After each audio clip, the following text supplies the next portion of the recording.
Hello, I'm Jennifer and I'm 27 years old. When I was young, my parents died in a car accident, and I had no other family to take care of me. So I went to live in an orphanage. After 3 years, I was adopted by a wealthy couple. My adoptive parents were billionaires, so I had a very comfortable life. They didn't want a lot of attention about my adoption, so they kept it private. They preferred to help quietly. When I grew up and moved into my own place, my adoptive parents decided to expand their business and traveled around Europe for new opportunities. During this time, I met Jack, who is now my ex-husband. We met in college and liked each other right away. Jack was cheerful and caring, and the more we talked, the more I liked him. Our dates eventually led us to become a couple. We had a great relationship, but there was one issue. Jack's family didn't like me. The first time I met them was right after Jack and I graduated from college. He waited until we both had good jobs and were settled in our lives before introducing me to his parents. Jack had warned me that his parents could be a bit judgmental about their children's partners, so he wanted me to make a good impression. I didn't mind, but I was very nervous about meeting them. By the time Jack introduced me to his parents, we had been dating for 4 years and were already engaged. I figured this might be a problem for his parents since they hadn't met me as his girlfriend. I remember being really worried about it and talking to Jack about my fears the day before we were supposed to meet them. "They're going to hate me, Jack." "They won't, I promise," Jack reassured me. "Don't you think they'll be shocked to find out we're engaged?" "Well, yeah, but I don't think it will be that big of a deal." "Are you serious right now? You were worried about introducing me to them because you know how judgmental they are, and you think introducing me as your fiancé won't make them judge me even more." "Look, even if they do, does what they say really matter? It doesn't to me, but I know you're always so careful about what they think." "I promise you that it won't affect or matter to me at all, Jennifer." "All right, if you say so. But do you think maybe we should just not tell them we're engaged and then like a month or so later, we should tell them? Would that make you feel better about this whole thing? Because I have no problem with either option." "I think we should hide it just in case. I'll do anything to get on their good side." "You have nothing to worry about. I'll be there with you no matter what." "Thanks, Jack." The reason I was so anxious was because every time I suggested Jack tell his parents about me, he made a big deal about them not approving. Now I understood why. Jack's family was very wealthy and loved luxury. They wanted the same for their children and only accepted their dating choices if they came from wealthy backgrounds, equal or richer than theirs. Compared to their lifestyle, mine wasn't rich at all. I hadn't told Jack about my family because I didn't see the point. When I finally realized why he was so insistent on keeping me hidden from his parents, I felt it was even less necessary for them to know about my background. I wanted them to like me for who I am, not for my family's money. Naively, I believed they would appreciate me that way, but I was wrong. We decided to meet Jack's parents at a fancy restaurant. Jack held my hand as we walked in. I wore my engagement ring on a necklace to keep it close but not obvious. When we reached our table, his parents already seemed annoyed. Jack warned me they were strict about punctuality, and we were 2 minutes late. Not a good start. His parents gave me a quick look of disapproval and then ignored me while they talked to Jack. I felt really small in their presence. The longer they ignored me, the more I wanted to leave. I kept quiet until Jack finally introduced me. "Mom, Dad, you can't just talk to me. This is my wonderful girlfriend, Jennifer." "Oh, hello. It's a pleasure to meet both of you," I said. "Hi. I wish I could say the same." "Mom, what?" "I'm just telling the truth. So Jennifer, Jack mentioned you both met in college. Is that correct?" "Yes, we did. We had some classes together." "And how did you manage to afford that college? It's known for its high tuition and selectivity." "Dad, that's enough." "Jack, don't speak to your father like that. He's asking a reasonable question. Jennifer, please answer." "I had a full scholarship.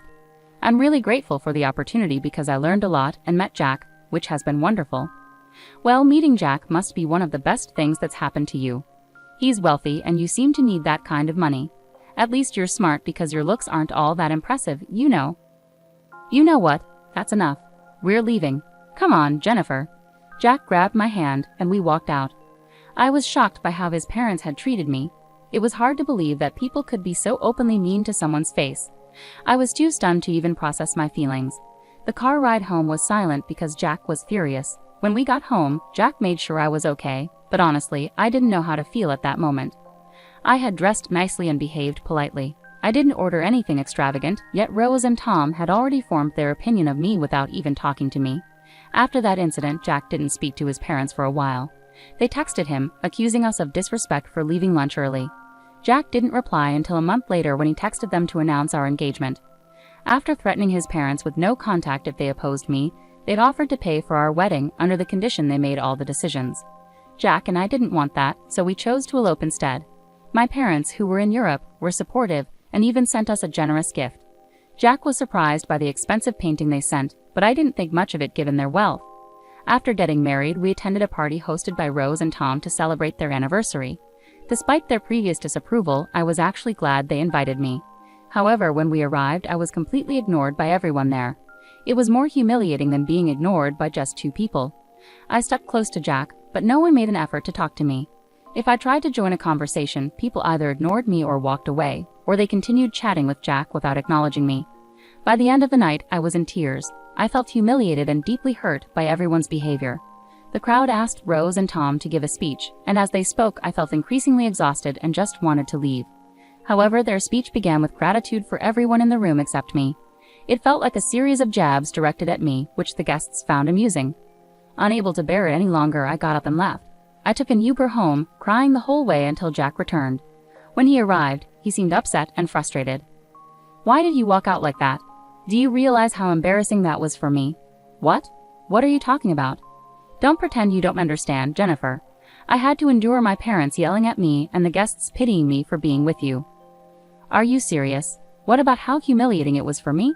Come on, Jennifer, you could have toughed it out for one night. It was my parents' anniversary after all."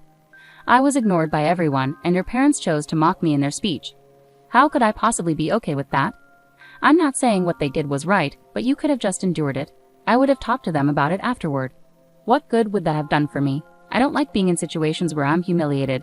Everyone was laughing at me. You've never experienced that, so it's easy for you to brush this off. My parents and I expect an apology from you."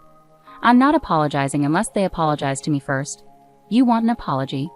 I don't see why I should apologize to you. You've always defended me before. Why is this any different?" "This is different because you embarrassed my family in front of everyone.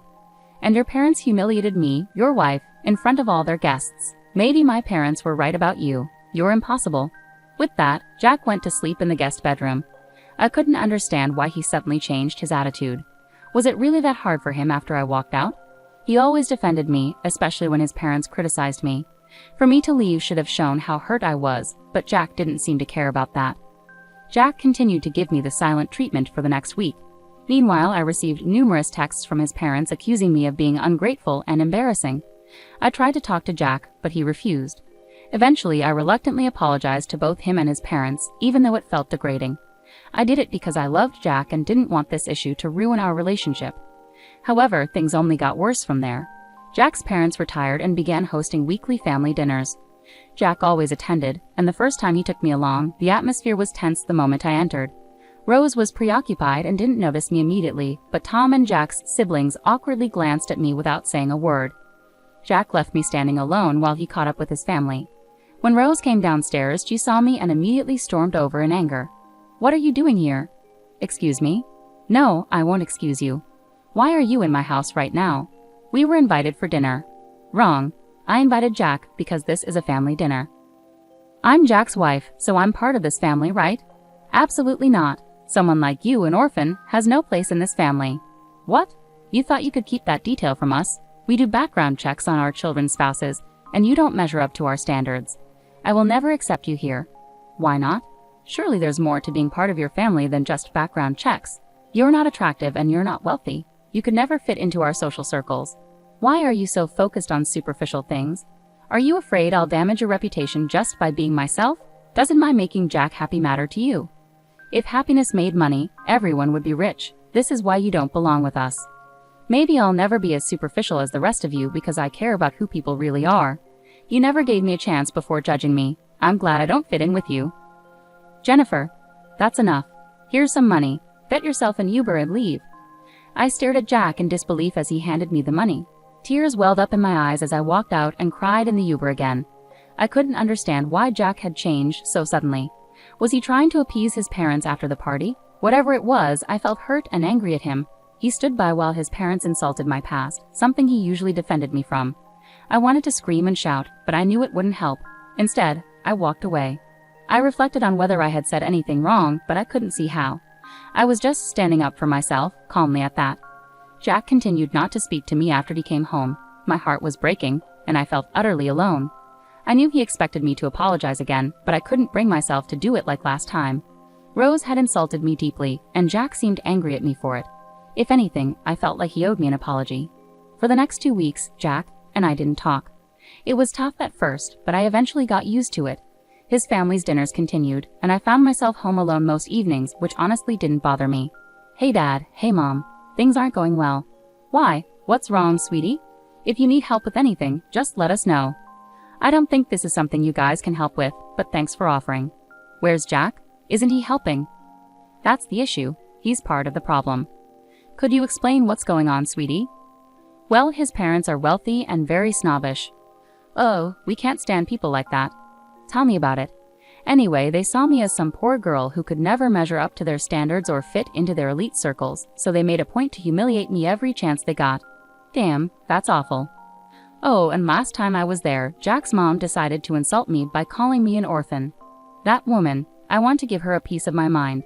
How dare she say that about my precious child? Don't they know about us? And what has Jack been doing through all this? I didn't tell them about you guys because I knew it would change their opinion of me, and I wanted them to like me for who I am, not for my background. And as for Jack, he's taking their side. He thinks I was out of line for standing up for myself. Honey, are you sure this is the man you want to be with? I love him a lot, but this isn't how I imagined things. We haven't spoken in 2 weeks, and surprisingly, I'm okay with that.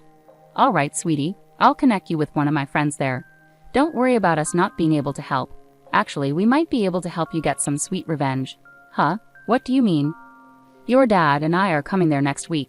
We originally planned a vacation for you and Jack, but now it'll just be us. More time for us to do things together, I suppose. Really? Oh my God, I'm so excited to see both of you in person again. That lifted my spirits. Finally, I felt happy after so long. The three of us continued chatting. Dad discussed his plan to assist me. Eventually, he asked about the location of these dinners Jack's parents hosted. As far as I knew, they alternated between their home and restaurants. Conveniently, the upcoming week's dinner was scheduled at a restaurant. I needed to find out where exactly it would be held so I could tell my parents. Luckily, Jack's email was logged into my phone, and knowing Rose and Tom, they loved to email everyone everything. It wasn't difficult to find the location, and I passed it on to my parents. My parents landed in the States and checked into their hotel, where I met them. We had lunch together, and then they treated me to a spa day they paid for because they thought I deserved it. Meanwhile, my mom's lawyer friend helped me start the divorce process. Later, my parents walked into the restaurant where Jack and his family were dining. According to Dad, as they approached the table, Tom and Rose started whispering to each other, recognizing Dad. Mom later told me how their conversation unfolded. Hello. Oh my gosh, Mr. Burns, what brings you here? Oh, I just happened to see some familiar faces and thought I'd drop in to join you for dinner. Familiar faces? Who are you referring to, Mr. Burns? Well, I see Jack here. Me? Well, hello. It's a pleasure to meet you. Your daughter talks about you a lot. But speaking of my daughter, where is she? Your daughter? I'm sorry, but I don't think she's here. But shouldn't she be here? I'm sorry, Mr. Burns, but we weren't aware you had a daughter. Of course I do, and she's married to Jack. What? I'm sorry, but I think you're mistaken. Yes, his wife's name is Jennifer, and she was an orphan. Yes, I do know that, and that's why we adopted her. Excuse me, you're her dad. Yes, and from what I see, she isn't here. She's been telling me there have been issues with her in-laws, and now I understand what the problem is. It's you. No, she was the one who kept this major thing from us. If we had known, we would have treated her differently. She didn't want you to treat her nicely because of her background. Anyway, she asked me to give this to Jack. With those words, my dad handed Jack the divorce papers and walked out.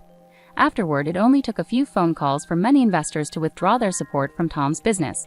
Their empire quickly crumbled, and nothing was more satisfying than seeing them fall to the levels they once ridiculed. I received numerous texts from Jack's family, hurling insults at me, while some begged me to intervene and undo what my dad had done. Thankfully, Jack signed the divorce papers without any resistance. Afterwards, my parents and I went on a long vacation. I had an amazing time and started to heal slowly.